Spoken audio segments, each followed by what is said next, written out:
of you know me, some of you don't know me. If you don't mind, I'll recap a little bit of my journey, but just fast. I first heard of Baba in 66. I first saw his photo in Haight-Ashbury in 66. And I became a Baba lover at the same place at 67. And when I moved back down I was taking the Sufi classes, because I heard that's how you can find out more about Baba. I'm not going to go up to skipping everything. So I took the classes, but when the classes were over, I said that I want to go back to LA. I wasn't interested in being a Sufi. I was interested in hearing about Baba. So I came back down. I ran into one of my dear friends, Alan Saviscus, who is a Sufi now. And he and I opened a MeherBaba bookstore in Venice, California in 1968. It was there that we got the notice of Baba dropping the body. It was there that we got the notice, of course, of Darshan. It was there that we were given the opportunity to attend, if we still wanted to, that he dropped the body. I was didn't go. I still wanted to go. And so when I went to Darshan, I didn't have that photo here. I didn't think about it. Well, we'll have it. I have a photo of me sitting there on the fountain of Guru Prasad. On that first day, after bowing down at Baba's chair, I'll tell you, the very first, I knew nothing about the mandali. It's always been me and Baba. That's it, me and Baba. And so when I went to Darshan, I really didn't have much awareness of who the mandali were, vaguely Mera and Mani, but that was it. And Adi, because he was the one that sent out the notice to come, but still, if you wish to honor the call of God, come. And so when I went, I really didn't have any interest in anyone except Baba.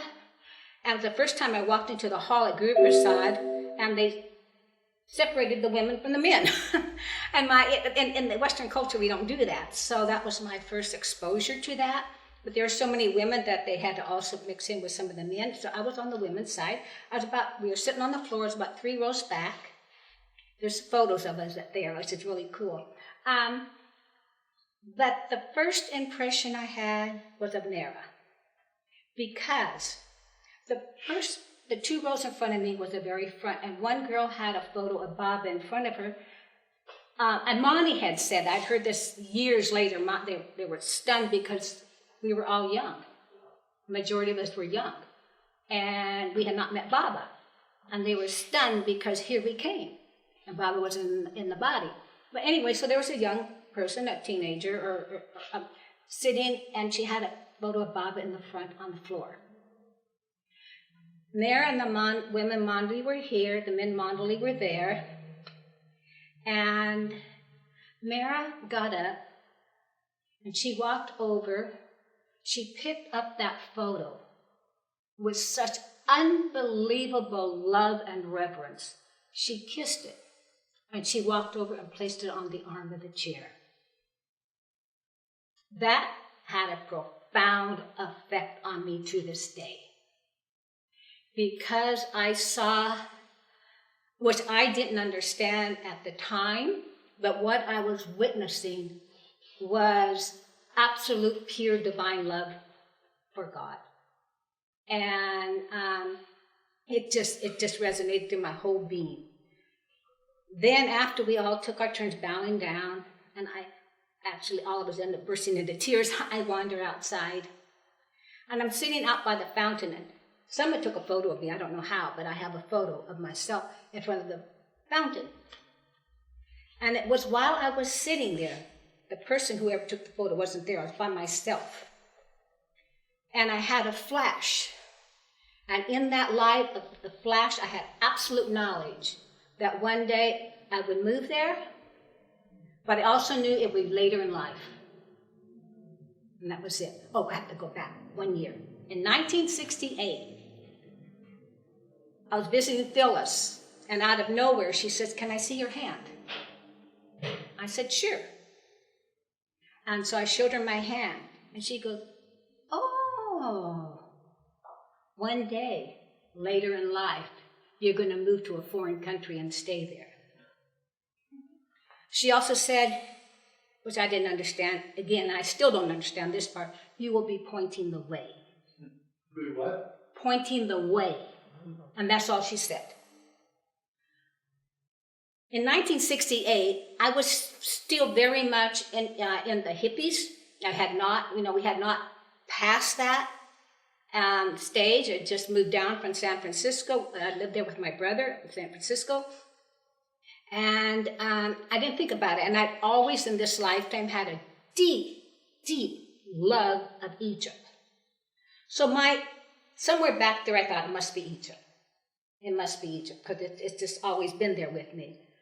And then when I was in India and I had that flash of absolute knowledge, I didn't even think about it, and I didn't connect the two. I just didn't think about it. Because all my life I've had experiences. It's just something I do. And I don't think about it. They just happen, I watch them, I experience them, I hear them, or whatever. And then they're gone. I have no control over them. They just come when they come, and they don't come when they don't come. It's just there. But out of my hands. I've never done anything to try and develop it, because I don't want to sidetrack my journey. If it happens to me, and I've done nothing, and I'll just see things or hear whatever, if it happens on my journey, it's part of my journey. And it has increased as the years have passed. But I've done nothing to try and develop it. I still do always have dreams. And I would always call Phyllis about the dreams. And Phyllis would say, write them down, write them down, write them down. So that's some history of me. When I went to, now I'm going to skip many years. When I went back, I had just met John Page. And I was running the Venice Baba bookstore. He came because he wanted to open up the Pasadena Baba bookstore. And he wanted to know about books. Well, when I saw John, I saw a light around him. I knew I was going to marry him. I knew him 3 weeks. Before I went to India, I knew him 2 weeks. I went to India. I never dated him or anything. Came back, and within less than a month, we were married. We were married during the Darshan time. I went to Darshan. We were there April 10th. John and I got married May 20th. So, barefoot, self-realization, fellowship. Very, very typical leftover, and he had his long hair down and Indian pajamas on. And anyway, so I came back, I raised a family, and when John and I, after the years passed, we realized we really, really like each other. We really love each other, but as brother-sister. In my heart, as I told Bauji one time when John and Karina were coming, she said, Judy, John and Karina are coming. I said, Bauji, in my heart, 100%, John is my brother. I feel so protective towards him. And that was our relationship. We had to get married before we knew each other. You know what my daughters told me? Mama, I don't know how you and Dad ever got together.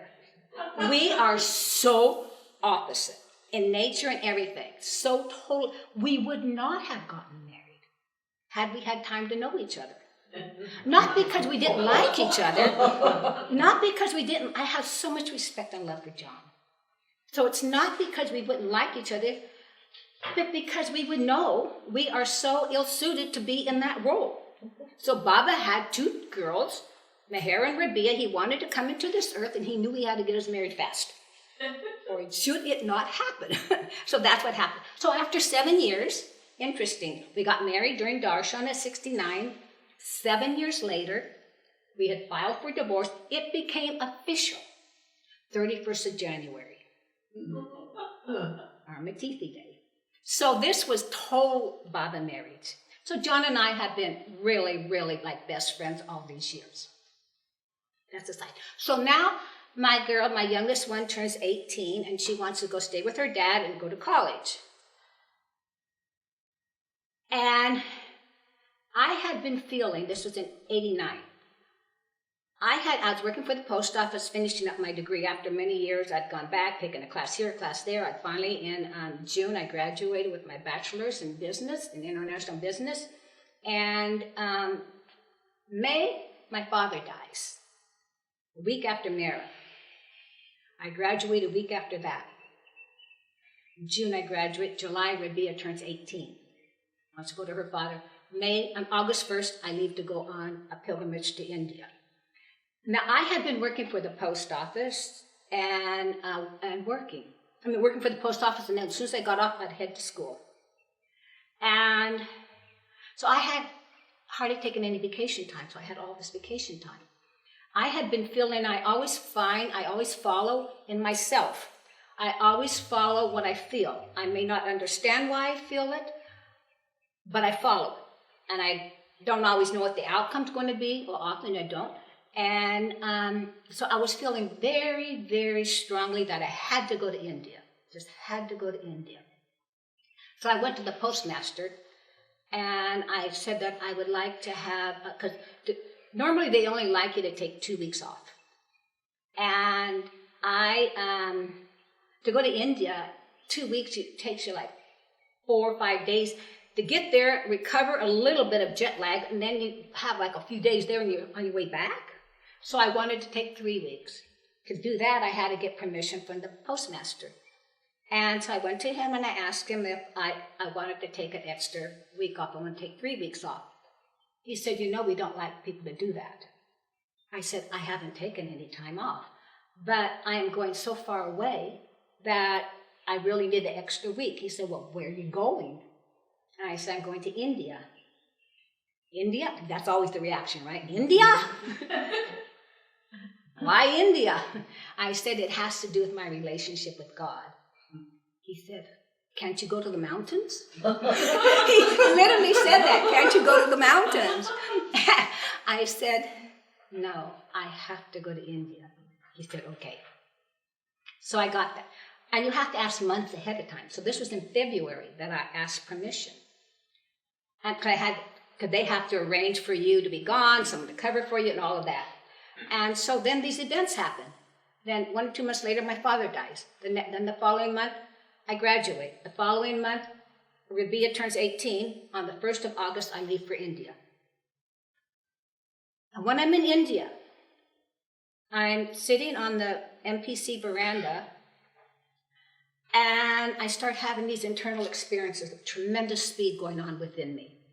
And I can hear this sound, and I've had this experience before with Bob and Mary. The door, I'm traveling at something's happened, tremendous speed inside of me. And because everything has happened so fast, I didn't have time to process it. So I'm saying, oh, I'm not married anymore. I had gotten married a second time to a Muslim from Egypt. It lasted again 7 years. I'm not married anymore. I don't own a business anymore. I graduated from college. My dad died and left us some money. I paid off all my bills. I don't owe anything. My youngest daughter is going to live with her dad. And it hit me. I'm free. For the first time in my life, I'm free of obligations. And then the feeling, it's time. It's 1989, it's time. Then I remembered what Phyllis told me, sitting on that veranda. One day, later in life, you're going to move to a foreign country and stay there. I go, my God, this is later in life. This is 21 years later. It was time. I went back, came back to the States, told my daughters I'm moving to India, and I went that June. That was it. That was how I got there. So when I got there, I knew nothing about the life in India. Nothing about how things went there, nothing about the mandali, because it's always been me and Bob. Jack Small, a lot of you probably know Jack Small. Jack Small was best man at my wedding. He was with John. His mother, Virginia, was one of my dearest friends. We used to go camping together and all of that. They lived there in India at that time. Jack tells me, when I got there, Judy, there's going to be 3 things you're going to experience here. 3 things. What are they, Jack?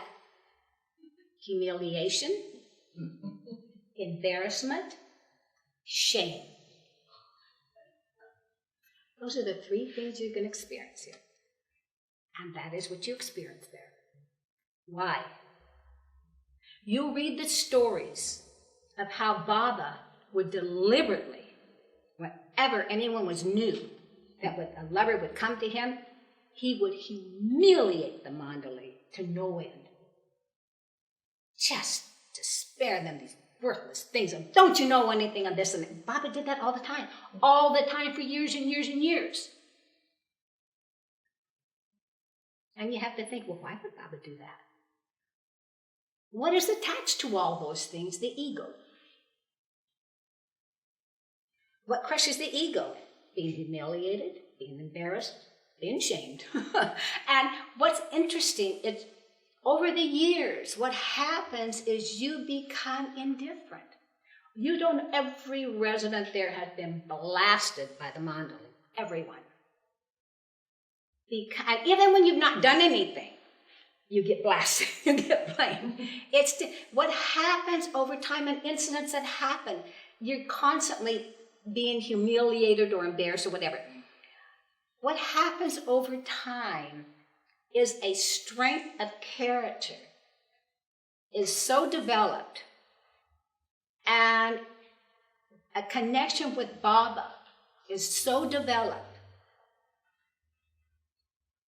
that you become indifferent in a great extent to the embarrassment, humiliations, you become indifferent.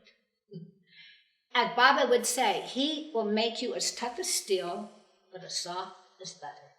I don't know how he does it, it's beyond me, but he will crush you only to make you more kind, only to make you want to be more loving, only to make you be more helpful and all of that. He does it by crushing you. So anyway, so that's up to date. That is an ongoing thing. And what you learn is, and my daughter, Meherabad, always said something really nice. As a mother, I didn't know anything. My mother died in front of me when I was 6 years old. So I never had a role model. And Meherabad, and I've learned a lot from my daughters. They are amazing daughters, amazing mothers. One thing she'd always say, and it was, Mama, it's not about me. When I would see her going, both of them, just night and just going for their children, for their family, the activities. And they said, it's not about me. And I got it. I got it.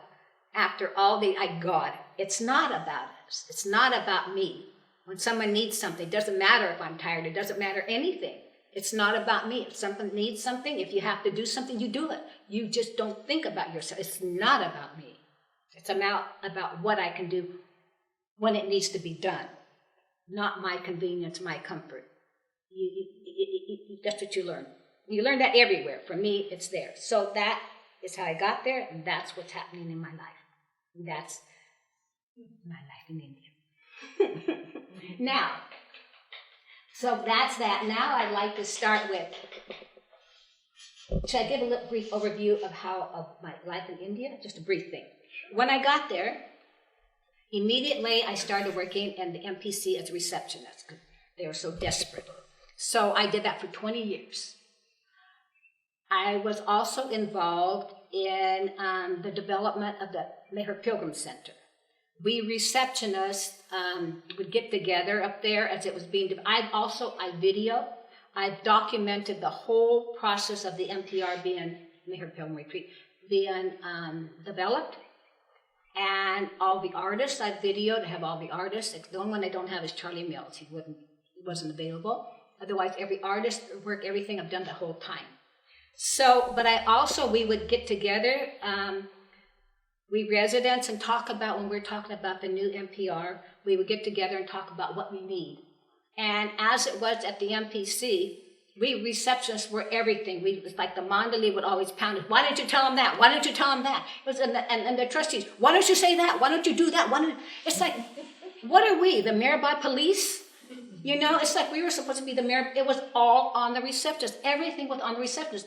Overseeing the time people came home, if someone dressed wrong, if whatever, it was on us. Plus it was there was, anyway, so one of the things we wanted when we moved up there was to separate some of these jobs. And so we created the lobby.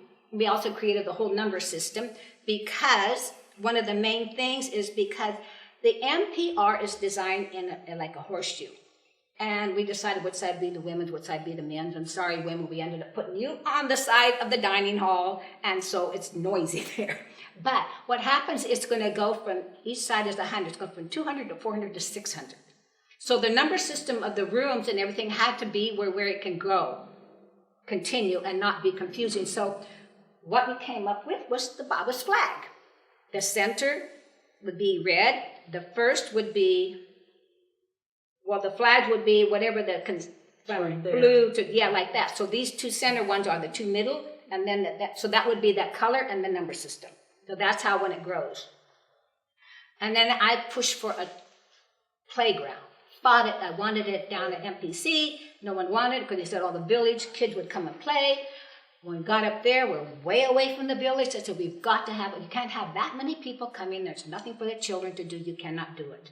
You have to have a place. So we found a place, and I designed the playground. And I also designed a lot of the furniture there that's in the reading room. It's just things I know how to do, and I don't know how I know how to do them. I just know how to do them. So we got up and running. And then we worked there, same receptionist, until August of '09. And that's when Heather and Erico were attacked.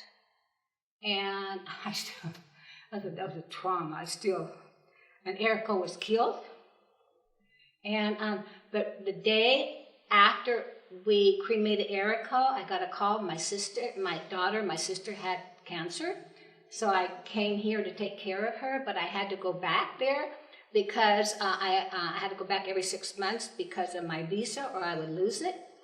And so that year I was gone. I went through a transition. We were receptionists up there too. That's interesting.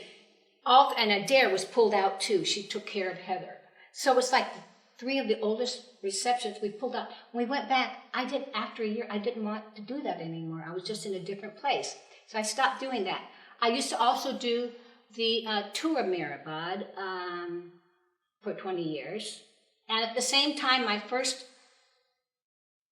20 years, I was also, those first 5 years, besides doing MPC, I was working at the PRO office, Pilgrim Registration Office, that was in Nagar. I did that for 5 years, and I just didn't want to do that anymore. I always kept doing receptionist. I started working at Meherazad Clinic for 8 years. And so I'm always doing receptionist, still my days, but the other times I'm doing that.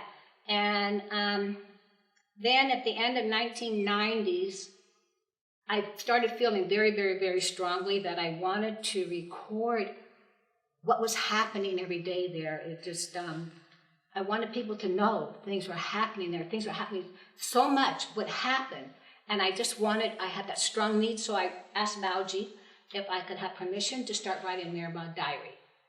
And that's when I started that. But when I went to my sisters, when they came back, I had to get back into doing that. And then I stopped for a while, and I just started up again. And then I had tragedy with my horse. I'll have to tell you about that. My horse is okay now. But I'm trying to start up again, and it's in jbaba.com. Dinah had it in the Love Street lamppost for all those years until she's not doing it anymore. So what I do there, my daily activities, not daily, but last year I was doing Prasad 4 mornings a week. I said, no, I don't want to do that anymore. It's too much. On Wednesday and Thursday, on Wednesday I do Mara's Shrine, Mani's Shrine, Baba's Cabin, and then Prasad duties. I'm up there from 5 in the morning. From 5 in the morning until Prasad duties at 6:30. It's over at 8. Then I go down the hill. On Wednesday, that's it. But on Thursday, I go down the hill to get ready to go to Meherazad. Because I help at Meherazad on Pilgrim Days because they're short of people. For a couple of years, I was doing 3 days a week. That's so far. So I said, I just can't do 3 days a week. I'll do 2 days a week. But if they really need me, and there's lots of pilgrims, I'll drive there. I clean the Jopri and the table house every week. And on Silence Day, once a year, we have photos of that once a year, we do a major cleaning of the drapery, and that's the only time we open up the door of the table house. When we go in and clean it and stuff, we close it. Now, at the Samadhi, we have a crew that since 91, when they closed it in 90, when they were restoring the murals. And then after that, we have a crew of us that every 3 months or so, we totally clean the inside of the Samadhi with these lamb's wool feather things, the domes and all of that. We do that. We would wash the floor with a special thing like that, a special cleaning. And we have a group and we take turns doing that. Then we have our weekly cleaning we used to do, but now we pulled back on that because it was too much. After all these years, we decided now we're just doing it once a month to do the cleaning inside. But the major clean is like once every 3 months. Baba's cabin. Armatithi. Armatithi, when I first got there, we'll show those photos in a minute. That way you'll have a little background. Am I covering too much too fast? No. No, the only thing could you want to see the photos first and then talk as we go? clarify that horrific attack that happened to Heather and Erico did not happen at the MPR. It happened in their home. It happened at their home near Meherabad. Down the hill. Happened in their home. Yeah. Thank you. So briefly, and then we'll point out the things. My very first Armatithi there, I go into Baba's cabin, and I love Armatithi, but at the same time I get shy of crowds. But I love it at the same time, so it's kind of a funny thing. And then I was in Baba's room, Baba's cabin, before that happened. When I first moved there, Heather had to go, she was doing it 7 days a week because Mayor asked her to, but then she was going to go away for a while, so she asked if I would do it while she was gone. And she went on vacation or a few days or whatever. So I did it, and then when she came back, she started giving me 1 day a week, so it was on Saturday. And I started having these experiences with Baba about flowers, and to this day, it doesn't happen as often, but it's always something to do with flowers. Anyway, so I had this connection with Baba's cabin, which is next to the Samadhi. And so Armatithi, of course, I'm in the cabin. I go in the cabin, and I sit there, and there's nobody taking care of the cabin. Nobody. The cabin's just there. Everyone's focusing on the Samadhi. I'm sitting there, and I'm seeing what's going on, and I'm horrified. Because when you walk in the door, the stretcher's there. There was not a cover on the stretcher. All these years, there was never, since Baba dropped the body, the stretcher's right there. As you walk in, no cover. Indians, if you've been to India, you know how they are. They all want to be in the door at the same time. And they push to get to the door. They don't, there's a line, they still push to get through. It's not as if the cabinet's going to go anywhere, but that's how they do. So they shove through the door as many people as they can. And it doesn't matter if someone's right there taking darshan, they still keep shoving. So I'm sitting over there by the window, and I'm seeing this. And what's happening, not only are they pushing and shoving around, the stretcher was the last physical article that held God's body. It was from that stretcher that they put Baba's body on from Meherazad and brought it to Meherabad. And it's when they brought it into the cabin that the women came in, and as they say, that was their last time alone with God, with Baba, before they had to give him up to the world. And then from that stretcher, they put him on that lid of the casket and put him into the crack for his interment. So that stretcher is unbelievably sacred. I'm watching this, and I'm horrified, not just because of so many people coming in, but because the handles are exposed, and people, especially older ones, they naturally will hold on to the handles to lower themselves down, to bow. Bow on the canvas, right? Then they push themselves up. As their people are pushing them and they're moving around, and others are bending here and on this. And I'm sitting there and I'm going, oh my God. And as I'm sitting there, I also see all these village kids coming. I'm going, wow, these kids are really spiritual. There are all these little village kids coming in. But I'm so horrified by that, I go and I search for Heather. I say, Heather, found her out over there by the Gaudi. Do you know what's happening in the cabin? I'm literally horrified. I told her what I saw. She said, oh, thank God. She said, I thought it was just me. She thought it was just her being horrified. She said, quick, we gotta do something. And we go over there. She said, but we can't do anything. We can't do anything without the Monolith's permission. So what to do? So write a letter. And so I write a letter to the trust. Oh, and then Ramesh Jungli comes in. He's one of the trustees. He comes in at one point, says, he picks up something, says, it picks up some money or something, and then he goes, he says, why don't you watch him picking up the money? I don't know what the hell he's talking about, but I don't give a damn about the money. I care about the stretcher. So he goes out. I'm not paying attention. I don't know what the heck he's talking about. I'm sitting there and watching this. So after our Matifi, I write a letter to the trust. And I tell them the horror of what I saw, and that we need to get volunteers in there.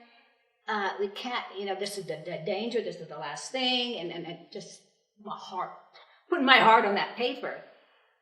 Well, Joel says, got your paper. We can't afford volunteers. We don't have time to get volunteers. That's how they say it. I said, Joel, I wasn't asking you to. I was just asking permission. Can we have volunteers there? Yeah, go do it. Go do it. So here I am, the next Armatipi. I don't have a clue. Not a clue what to do, how to do it, how to get volunteers. I know nothing. But no one's ever done it. I got a few people to try and help me, but I'm up there 24/7. I'm so exhausted, and I don't know how to get volunteers. I'm trying to get some people to come and help me. I got a few people to help me, but mostly it was there. And one of my first days there, a baby pees on the floor. That was my first day. I'm horrified. To me, coming from the West, that's the same as peeing in church or a temple or something. A baby pees on the floor. I tell the woman, clean it up. I have nothing to clean it up. What do you want me to do? I don't know, but clean it up. I don't have the slightest idea. I don't know what cloths you need and stuff. We just have a regular cleaning of the shelves and stuff. I don't have special things for the floor. So what do you want me to use my sari? And I'm walking out and say, yeah. I'm not so mad. She's peeing on the floor. I go over to James. He's over at the Samadhi. James, a baby just peed on the floor in the cabin. He said, oh, Judy, babies are always peeing in the Samadhi. I went, oh. Because the Indians, they're very poor in the village. They can't afford diapers.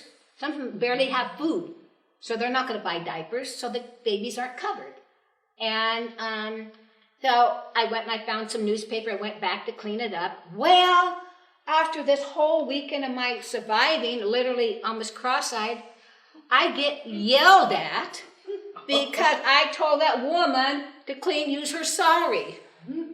I didn't tell her. She suggested, and I said, yeah, but I went and got paper. But that's what all they cared about.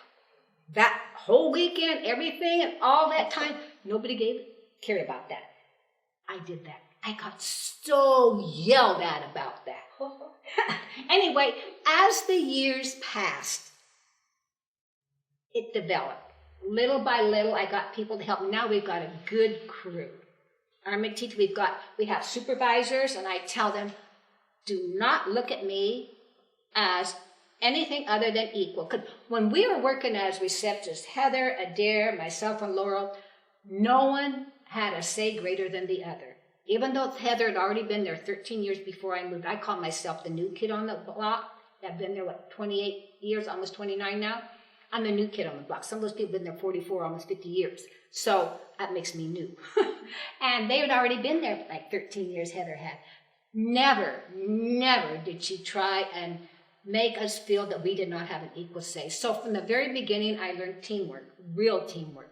So that's what I wanted at the cabin. So everyone, I've got a good supervisor group now, equal say, equal involvement, and all of that. So it's really nice. We've really got it down now. It's so well run. They even got a compliment from Ted last Armatithi, because our line, everyone comes from the Samadhi, goes right to the cabin. So our lines can be like this, you know. He says, I don't know how you guys do it, but you just seem to, you know, you're just moving it. And I said, thank you, Ted. Didn't say another word, but that was really, from hearing it from Ted, was a really nice compliment for us. That we do. We have it down now, but how many years has it been? You know, but now I feel when my time's gone and I'm no longer here, I don't have to worry if we've got it down. So whoever, all the people who take over and continue, we also moved about 3 years ago. We moved during one Armatithi, we moved the stretcher over to here on the back wall because there's more room to come in. Oh, the very next Armatithi, remember the first one, Horrified and all that? The very next Armatithi, Ted had designed a frame to cover the stretcher and the glass that thick, so that no one can ever again go down and do that. Right. So it's been pretty. They was only going to do it for Armatithi and then remove it, but now it's always been there since then. So one doesn't ever have to worry that the stretcher's going to be damaged. Now we'll go do this, and whatever I miss, we'll cover in the photos. So we're going to cover Life with Baba at his home in India. We'll cover Meherabad and pictures of changes that are occurring, upper and lower. Meherazad, trust work that Judy's been doing and other people. Other activities, the new railroad work, there's so much activity. Highway work, and then in Pune, Guru Prasad, the changes that were occurring there, and upgrades, and the Sassono hospital. And then I did not put the tower, which is really crucial.